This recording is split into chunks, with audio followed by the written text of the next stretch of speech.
Globალური ეკონომიკა სერიოზული გამოწვევის წინაშე ახლო აღმოსავლეთში მიმდინარე კონფლიქტი უკვე პირდაპირ აისახება საერთაშორისო ბაზრებზე. საერთაშორისო სავალუტო ფონდის ახალი ანგარიშის მიხედვით მსოფლიო ეკონომიკას ელოდება როგორც ინფლაციის ზრდა, ისე ეკონომიკური ზრდის ტემპის შენელება. ენერგორესურსებზე ფასების მატება ზრდის როგორც წარმოების, ისე ტრანსპორტირების ხარჯებს, რაც საბოლოოდ თითოეული მომხმარებლის ჯიბეზე აისახება. ფონდი მიუთითებს, რომ იცვლება გლობალური სავაჭრო მარშრუტებიც, იზრდება ლოგისტიკური ხარჯებიც და ფერხდება მიწოდების ჯაჭვებიც. ყველაზე მოწყვლად პოზიციაში ენერგოდამოკიდებული ეკონომიკები არიან. როგორ რეაგირებს მიმდინარე მოვლენებზე ნავთობის, ოქროსა და კრიპტო ბაზრები? ამაზე საერთაშორისო ბაზრების მიმომხილველი და მატიოს დამფუძნებელი რატი მესხიშვილი ისაუბრებს. ის დღეს ჩვენი სტუმარია. მოგესალმებით რატი, მადლობა გადაცემაში მონაწილეობისთვის. რატი, დავიწყოთ მაინც უფრო ზოგადი შეფასებით. ერთ თვეზე მეტი გავიდა, რაც ეს კონფლიქტი არის. პირველივე დღეებიდან, კონფლიქტის დაწყებიდან და განსაკუთრებით გამწვავების შემდეგ, სახეზე რაღაც გარკვეული გავლენები და ეფექტი იყო. თუმცა ერთთვიანი პერიოდი არის დრო, როდესაც გავლენებს, ეფექტებს უკვე ძალიან ხელშესახებს ხდის.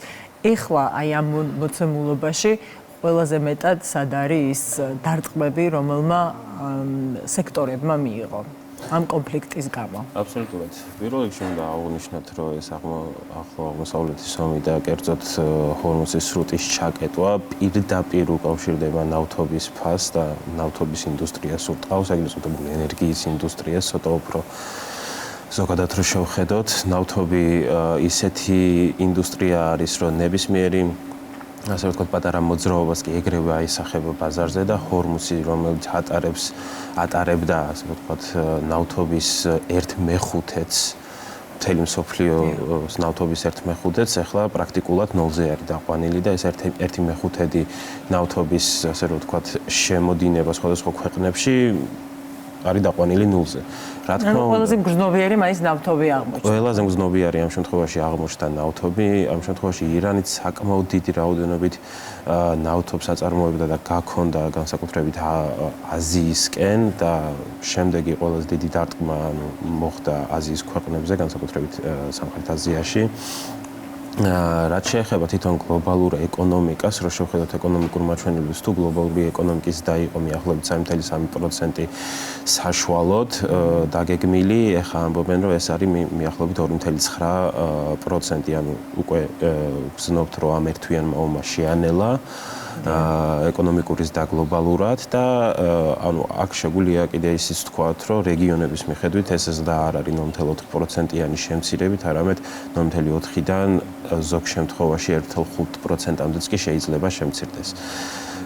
შესაბამისად დიახ, თქვენ გააგრძელებთ ამას აუცილებლად დავაზუსტებთ მაყურებლისთვის, მოგვიანებით, რომ რომელი რეგიონი შეიძლება ვთქვათ აღმოჩნდეს ყველაზე ისეთ მდგომარეობაში, სადაც შენელება დაფიქსირდება. კი ბატონო, რადგან ასე დიდხანს გაგრძელდა ომი, შესაბამისად, ბევრ ინდუსტრიას დაარტყა, სხვადასხვა ინდუსტრიებშიც ასე ვთქვათ, გადავიდა ეს პრობლემა. აქ უკვე საუბარი არის ინფლაციის ზრდაზეც, რა თქმა უნდა, ეს ნავთობის შოკი იწვევს იმას, რომ მოკლევადიანად ინფლაცია გაიზრდება, მაგრამ თუ კიდევ უფრო დიდხანს გაგრძელდა, თუ ხანგრძლივი ომი აღმოჩნდა, ინფლაციის ბევრად უფრო დიდი და სტაბილური აღმავალი შოკი გვექნება. თუ ომამდე ინფლაციის მაჩვენებელი იყო მიახლოებით 3%-ის ფარგლებში, ეხლა ელოდებიან, რომ ინფლაცია ცოტა უფრო გრძელ ვადაში შეიძლება გამოიწვიოს 3.8%-იანი ინფლაცია, აქაც 0.5-დან 1.5%-მდე ზრდა ამ ეტაპზე არის საშუალო 0.8, რაც საკმაოდ ცუდი არის. პირველ რიგში ეს ურტყავს კომუნალურებს, ასე რომ ვთქვათ, კომპანიები, რომლებიც აწარმოებენ და დამოკიდებულები არიან ნავთობზე, წარმოებისთვის მათი პროდუქცია ძვირდება სასუქები, რაც აძვირებს შემდეგ სამოხმარებლო პროდუქტებს, სურსათს, გაძვირებულია უკვე საკმაოდ ტრანსპორტირება და ეს ყველაფერი, რა თქმა უნდა, საბოლოო ჯამში მომხმარებლის ჯიბეზე აისახება. თუ ომი მალე დამთავრდა, ამ შემთხვევაში დავინახავთ, რომ ნელ-ნელა სტაბილიზაცია მოყვება და ფასები ჩამოვა ნავთობისას და ინფლაციაც თუმცა ალბათ ძველ ნიშნულს არ დაუბრუნდება, ხო? სავარაუდოდ ძველ ნიშნულს ცოტა ხანი არ დაუბრუნდება, თუმცა იქიდან გამომდინარე თუ ქვეყნები შემდეგ რა ნაბიჯებს გადადგავენ, შესაძლებელია რომ დაუბრუნდეს კიდევაც. ძალიან საინტერესოა რატი, იმიტომ რომ მაინც პროგნოზის და მაინც ვარაუდის რეჟიმში არიან სპეციალისტები და ექსპერტები, ანალიტიკოსები. გრძელვადიანი კონფლიქტის პირობებში, რომელი გლობალური ეკონომიკას რომ შევხედოთ, რომელი რეგიონი შეიძლება აღმოჩნდეს ყველაზე დაზარალებული და რა კუთხით და თუ ეს მოკლევადიანი იქნება, ყველაზე სწრაფი და პრესიერი ეფექტი რომელმა რეგიონმა განიცადა და რომელმა სექტორმა. აი ესე რომ დავახარისხოთ ეს შედეგები უკვე, ხო? კი ბატონო, პირველ რიგში რომ შევხედოთ მოკლევადიანის შემთხვევაში სექტორები, რომლებიც ყველაზე მეტად, ასე ვთქვათ, არ ჩამოიშალა, მაგრამ ყველაზე მეტად მიიღო დარტყმა, კი ბატონო. ეს არის რა თქმა უნდა ნავთობი და ენერგია, შემდეგ ტრანსპორტირებაში შედის ეს გადადის ტურიზმშიც, დიდი დარტყმა მიიღო ასევე სასუქებმაც, იმიტომ რომ სასუქების ძალიან დიდი რაოდენობა ნავთობის წარმოებიდან მიღებული პროდუქტებით მიიღება, ასე რომ ვთქვათ, აზოტი და ასე შემდეგ. შესაბამისად, ეს უკვე ნელ-ნელა თუ ომი გაგრძელდა, აისახება სურსათის ზრდაში და ჯერ არ ასახულა სურსათის პასაჟზე. ნელ-ნელა უკვე ისახება. ერთი ის დრო არის, როცა უკვე ეს ეფექტი იქნება. მანამდე მაინც არის ის მომენტი, რომ შეიძლება მწარმოებელმა აიღოს დარტყმა თავის თავზე. რომ ინფლაცია მაინც მაღალი არის შედარებით ეს ბოლო რამოდენიმე წელიწადი და მწარმოებლები ცდილობენ იმას, რომ მაქსიმალურად ხელი შეუწყონ მომხმარებელს და თავის თავზე აიღონ დარტყმა პირველ რიგში, მაგრამ რამდენი ხანი შეიძლება ხო ეს მოხდეს უკვე საბოლოო ჯამში მინუსზე როცა მიდიხარ, შენი ფასები უნდა გაზარდო იმისთვის, რომ ისე მომგებიანი გახდეს. და რატი იმ კითხვას რომ დაუბრუნდეთ, ესეც რომ ამოვწყვეთ, აი ყველაზე მეტად რომელია მოწყვლადი ადგილია, ლოკაცია, გეოგრაფია. ამ ეტაპზე ყველაზე მოწყვლადი არის აზია, იმიტომ რომ აზია იღებდა თავისი ნავთობის მიახლოებით 50%-ს ჰორმუზის სრუტიდან და მიახლოებით 1/4-ით გაზს ასევე ჰორმუზის სრუტიდან. და ასე რომ ვთქვათ, ომის დაწყებიდან მოდი ჩავთვალოთ, რომ ეს ნაკადები გაქრა. მათ დასჭირდათ ალტერნატიული წყაროები, რომლებიც ხშირ შემთხვევაში ბევრად უფრო ძვირი შეიძლება იყოს, ტრანსპორტირებაც ბევრად უფრო ძვირი და ფასიც შესაბამისად. ლოკალურად ამ ქვეყნებში ფასებიც იზრდება და რა თქმა უნდა, მოკლევადაში ომი თუ შემცირდება, პირველ რიგში ეს ნაწილი ქვეყნების იგრძნობენ შვებას და გრძელვადაში ომი თუ გაგრძელდა, პირველ რიგში მათვე შეექმნებათ ყველაზე დიდი პრობლემა.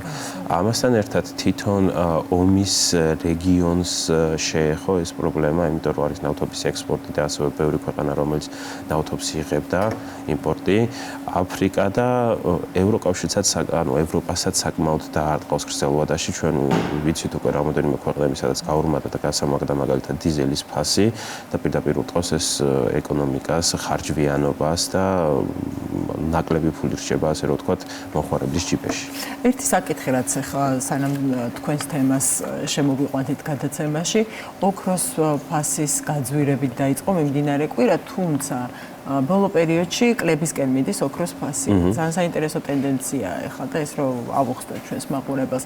ზოგადად, როდესაც კონფლიქტი ნებისმიერ ადგილზე იჩენს თავს, ყოველთვის ინვესტორები ოქროსკენ იხრებიან როგორც უსაფრთხო აქტივისკენ. ეხლა რა მოხდა? რატომ აი თქვენი შეფასებით და დაკვირვებით, რატომ გადაიხარნენ, თქვათ, უფრო დოლარისკენ და ოქროს ფასის შემცირება გამოიწვია რეალურად ამ ნაბიჯმა? პირველ რიგში მოდი წავიდეთ ომამდე პერიოდში მიახლოებით ოქროს ფასი 1 უნციაზე იყო მიახლოებით $4,000 და ომი როგორც დაიწყო ავარდა $4,500-მდე, შემდეგ დაიწყო კლება და ნუ ეხა 4,000-ის ფარგლებში 4,200-ზე შეიძლება ავიდეს, შეიძლება 4,000-ს ცოტა ჩამოსდეს. რა ხდება? ეს არ ნიშნავს იმას, რომ ოქროზე მოთხოვნა არის შემცირებული. პირიქით, ოქროზე მოთხოვნა ისევ გაზრდილი არის, ისევ ჰეჯირების ინსტრუმენტად ითვლება, ისევ არის, ასე რომ ვთქვათ, safe haven, ასე რომ ინვესტორებისთვის და უსაფრთხო აქტივი, უბრალოდ აქ აღსანიშნავი არის, რომ უსაფრთხო აქტივი მარტო ოქრო არ არის. სახელმწიფო ობლიგაციები, განსაკუთრებით დოლარში დენომინირებული თვითონ ვალუტებიც არის უსაფრთხო აქტივები. ახლა ოქროს როგორც შევხედოთ როგორც აქტივს, ოქრო არ იძლევა არანაირ პროცენტს. მან შენ იმაზე ხარ დამოკიდებული, ოქროს ფასი გაიზრდება თუ სტაბილური იქნება თუ ჩამოვარდება. არაფერს არ გიხდის სხვას. და სტაბილურია, მაგრამ მომგებიანი შეიძლება არ იყოს. ერთი უბრალოდ პლუსი ისაა, რომ ბევრად უფრო მეტად ნაკლებად ვოლატილური არის ვიდრე სხვა აქტივები და ბევრად უფრო მარტივი არის ამისი მოლოდინების მართვა. შესაბამისად, ინვესტორები რაღაცა პროცენტს თანხისას დებენ ოქროში, რომ დივერსიფიცირებას აკეთებენ საკუთარი, მაგრამ რადგან დოლარი გამყარებულია და